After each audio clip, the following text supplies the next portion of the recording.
പാണ്ഡൻ നായയുടെ പല്ലിന് ശൗര്യം പണ്ടേ പോലെ ഫലിക്കുന്നില്ല. ഇല്ല, തീരെ ഫലിക്കുന്നില്ല.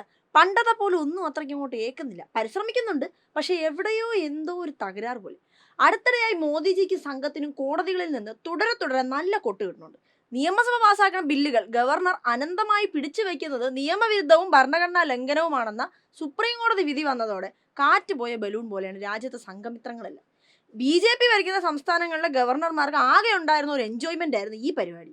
കേരളത്തിൽ ഇമാതിരി ഒരു ഐറ്റം ഉണ്ടായിരുന്നു. നാട്ടുകാർ കൈവയ്ക്കും മുമ്പ് അങ്ങ് ഉത്തരേന്ത്യയിലേക്ക് പ്രൊമോഷൻ കൊടുത്തതിനാൽ ബീഹാറിലോ മറ്റോ ഇപ്പോഴും ജീവനോടെ ശേഷിക്കുന്നുണ്ടെന്നാണ് കേൾവി. സുപ്രീം കോടതിയുടെ നിർണായക ഇടപെടൽ വന്നത് തമിഴ്നാട് ഗവർണർക്കെതിരായ വിധിയിലൂടെയായിരുന്നു. നിയമസഭ പാസാക്കുന്ന ബില്ലുകൾ 3 മാസത്തിനുള്ളിൽ തീരുമാനം വേണമെന്നും കോടതി നിർദ്ദേശം നൽകിയിട്ടുണ്ട്. എന്തായാലും വല്ലാത്ത കുലച്ചതിയായിപ്പോയി. ഈ ഗവർണർ എന്ന പോസ്റ്റ് തന്നെ കുറെ കാലമായി ഒരു കോമഡിയാണ്. ED, CBI തുടങ്ങിയ സംഗതികളുടെ വേറൊരു പതിപ്പാണ് ഈ ഗവർണർ. ആദ്യം പറഞ്ഞ കൂട്ടർ നേരിട്ട് പണി നടത്തുന്നുണ്ട്. ഗവർണർ പരോക്ഷമായി സംസ്ഥാന സർക്കാരുകളെ ദ്രോഹിക്കുന്നു. അതായത് പദവികളുടെ പേരിൽ മാത്രമേ ഉള്ളൂ വ്യത്യാസം, പണി ഒന്ന് തന്നെ. അതിനിടയിലാണ് രാഷ്ട്രപതിക്കിട്ട് കൂടി സുപ്രീം കോടതി പണി കൊടുത്തത്. ബില്ലുകൾ രാഷ്ട്രപതിയുടെ പരിഗണനയിൽ വന്നാൽ 3 മാസത്തിനകം തീരുമാനമെടുക്കാൻ രാഷ്ട്രപതിയും തയ്യാറാകണം എന്ന് കോടതി പറഞ്ഞതോടെ ആകെ വട്ടളകിയ അവസ്ഥയിലാണ് നമ്മുടെ മോദിജിയും പരിവാരങ്ങളും. സാധാരണ ഇങ്ങനെ നമുക്ക് നേരെ കൈ ഉയർത്തുന്നവർക്കെതിരെ EDയും മറ്റ് അന്വേഷണ ഏജൻസികളെ അയക്കുന്നതാണ് ജിയുടെ ഒരു പതിവ്. ഇത് പക്ഷെ കോടതി ആയിപ്പോയി. അങ്ങോട്ട് EDയെ അയച്ചത് മാത്രമേ ഓർമ്മ കാണൂ. അതുകൊണ്ട് തൽക്കാലം വിധിക്കെതിരെ അപ്പീൽ കൊടുക്കാനാണ് തീരുമാനം. ഇനി അപ്പീൽ കൊടുത്ത് കൂടുതൽ ആപ്പിലാകുമോ എന്നൊന്നും പറയാൻ പറ്റൂല. എങ്കിലും വേറെ മാർഗ്ഗമില്ലല്ലോ, അതുകൊണ്ട് അപ്പീലിന് പോകുന്നു, അത്ര തന്നെ. അടുത്ത കാലത്ത് തന്നെയാണ് മുണ്ടക്കൈ ചൂരൽമല ദുരന്തവുമായി ബന്ധപ്പെട്ട് കേരള ഹൈക്കോടതിയിൽ നിന്ന് കേന്ദ്രത്തിന് തിരിച്ചടി ഉണ്ടായത്.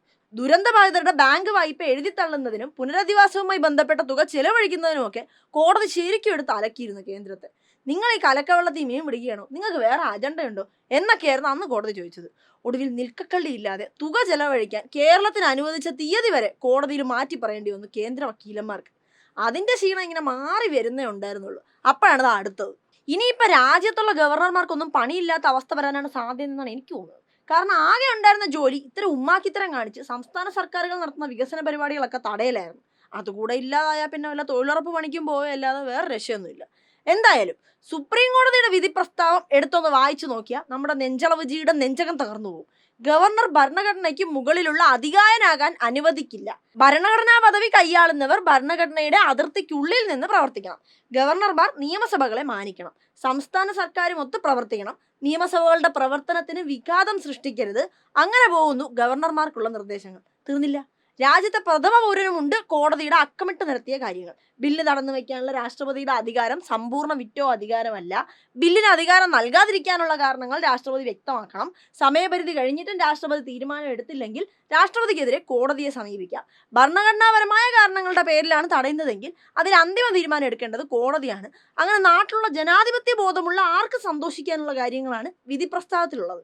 അല്ല മോങ്ങിജി, ഇത് തന്നെയല്ലേ കുറെ കാലമായി കേരളത്തിന്റെ മുഖ്യമന്ത്രി, ബാക്കി മന്ത്രിമാരും LDF നേതാക്കളും എല്ലാം പറഞ്ഞത്? അക്ഷരമൊന്നും മാറിപ്പോയില്ലല്ലോ. എന്തായാലും ഒടുവിൽ അത് തന്നെ രാജ്യത്തെ പരമോന്നത നീതിപീഠത്തിനും ആവർത്തിക്കേണ്ടി വന്നു. സന്തോഷം. നമ്മുടെ മിത്രങ്ങൾ അങ്ങാനും ഇതൊന്ന് വായിച്ചു നോക്കിയാൽ മിക്കവാറും നാട് വിട്ടു വല്ല സെന്റിനൽ ദ്വീപിലും പോകാനാണ് സാധ്യത. എന്തായാലും MV ഗോവിന്ദൻ മാസ്റ്റർ ഇന്ന് പറഞ്ഞതാണ് യാഥാർത്ഥ്യം. ഫാസിസ്റ്റ് കാവ്യവൽക്കരണത്തിനിടയിലും നിയമവാഴ്ചയ്ക്ക് സാധ്യതയുണ്ടെന്ന പ്രതീക്ഷ വളർത്തുന്നുണ്ട് സമീപകാല കോടതി വിധികൾ. പോരായ്മകളും പരിമിതികളും ഉണ്ടെങ്കിലും വർത്തമാനകാല ഇന്ത്യയിൽ അതൊരു വലിയ ആശ്വാസം തന്നെയാണ്. കോടതികൾക്ക് കൂടി മൂക്കുകയറിടാത്ത കാലത്തോളം ആ ആശ്വാസം ചെറുതല്ല താനും.